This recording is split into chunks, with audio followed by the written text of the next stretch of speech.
Okay. The next part of Mulholland Drive, where Betty visits the set of Adam, where he's filming the movie, and says, "This is the girl," is my has my singular. This is my singularly my favorite piece of camera work in any movie. Um, First of all, it starts as Betty is not the camera work, but the sequence starts as Betty is headed out of the audition. You hear a big music swell. Um, uh, and you hear big music swell, right? And then it cuts to where the music is being played, which is at the studio, and you see this close up of this woman singing, and then it backs up and backs up and backs up. What I really find amazing, I've mentioned how disorienting David Lynch is. Again, it's fun, and I realize being disoriented is probably not something most of you consider to be fun, but its movies are so predictable that being really disoriented and not being sure what's going to happen next, to me, is an interesting experience. I think it's understanding makes the mind lazy. Um, it's something to think about when you don't necessarily know what's going to happen next. So, what makes the sequence amazing is the levels of disorientation. There's so much disorientation in this one piece of camera work. So first, Betty's walking the hallway out of her audition, and she hears the music. You the audience hear the music swell. Now, my first assumption is they can't hear it. I can just hear it because it doesn't seem like the kind of thing that would play in the hallway. And we're right. They can't hear it, but it's I first my first thought is this is non-diegetic music. Then the scene cuts to the woman singing, um, and uh, and and I'm like, I see. It's not non-diegetic music; it's diegetic music. The characters can hear this because that woman is singing. And then as the camera backs out, I see, that woman isn't singing in a stage performance like I thought she was. She's recording this in a recording studio because I can see the booth for the recording studio. But then, as the camera continues to pull back, I discover it's not a real recording studio, it's a set of a recording studio. Um, and that set is part of the Sylvia North story, which is the movie that they're making. But of course, the Sylvia North story isn't a real movie. It's just a fake movie in the real movie we're watching, Mulholland Drive by David Lynch. So, do you see the levels of confusion there? I think it's non diegetic music, then it turns out to be diegetic music. Then I see a woman singing, she's not singing, she's recording in a booth, and then I see, it's not a real booth, it's a set because it's the Sylvia North story, which means she was never singing, she was lip syncing. And then we realize that the Sylvia North story isn't real because I'm watching a movie called Mulholland Drive, and it's essentially a set within a set, and there's a disorienting thing within that. It's like Russian nesting dolls of craziness. It never ceases to amaze me, and it's just really one of my favorite things. Cool. Okay, we're doing really good. All right. I see. I didn't turn the right page. Okay. Um, it's incredible. Please notice, by the way, that the singer in that scene is wearing pink with sparkles, which is what Betty wears. She likes to wear sweaters, pink sweaters that have little sparkles on it. It's Betty's colors. This occurs almost 90 minutes into the film. Um, and it is only at the 90-minute mark. 90 minutes. I should know what this movie is about 25 minutes in, or maybe a half hour in, and now it's 90 minutes in. Several movie Persona would be over by now. And I'm like, I'm starting to see a plot emerge. And the plot seems like pretty simple. Betty is a young talented actress, and she's the one who should be the lead in Adam Kesher's movie. But the evil mafia won't let him pick the girl for the movie. They're going to force this other girl on him, Camilla Rhodes. And then the movie is, what's he going to do? Is he going to do what the mob is forcing him to do, or is he going to do what we know is the right thing, which is cast Naomi Watts in the movie. And also, the way they look at each other seems like they're going to fall in love too. So he's going to love her and cast her in the movie, maybe, or against the mob's wishes. Now we got a movie. 90 minutes is a long fucking time.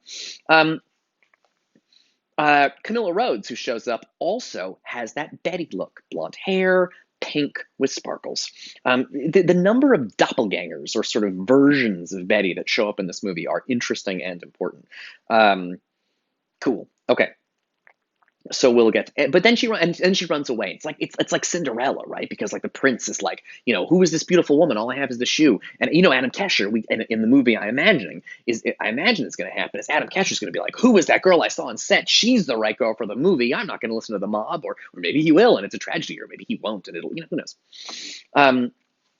But that seems like the plot of the movie, and then she runs off.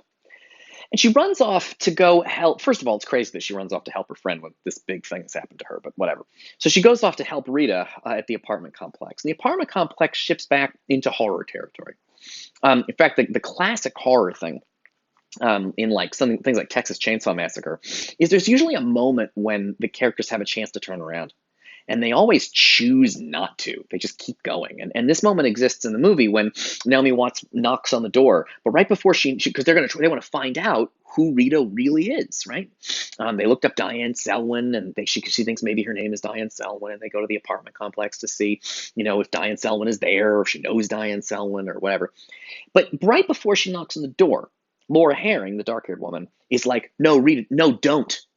And Naomi Watts ignores her and does it anyway. Kind of classic horror movie thing. And the other classic horror movie thing here is that the door is closed to the home, and Naomi Watts decides she's going to climb in the window. Again, like there are several warning signs. Don't do the thing you're thinking about doing. And she goes into a locked house. Right. This is the kind of that's how Texas Chainsaw Massacre starts. It's about a lunatic who chases children around and teenagers and kills them. But it's worth pointing out, if you've ever seen that movie, that it starts because they enter his home. And then he starts chasing them. He doesn't just pick them out and start chasing them. They did something wrong. They violated a boundary. And before they do that, there's this little bit that it's important, I'll come back to later, is the neighbor. They meet this neighbor, and the neighbor has dark hair and red lipstick and is not super attractive. And she's like, "Oh, Diane and I switched apartments. I'll go with you." And she doesn't go. We'll come back to her, but I want you to kind of remember her. The crucial thing for her is she has dark hair and red lipstick, sort of like Laura Herring. She seems like, if many characters are sort of a version of Betty, this seems like a version of or a version of Naomi Watts. This seems like a version of Laura Herring, but we'll come back to her. She climbs in and she sees this dead body. And it's interesting. Betty, who's the one I would expect to freak out more, actually holds it together. And it's Laura Herring who freaks out the most, and Betty has to put her hands over her mouth, and she screams. When they run out of the apartment, they're so disturbed by what they've seen that there's like a reverb effect where they start doubling, and like there's like a shaky thing where you can see like the edges of copies of them.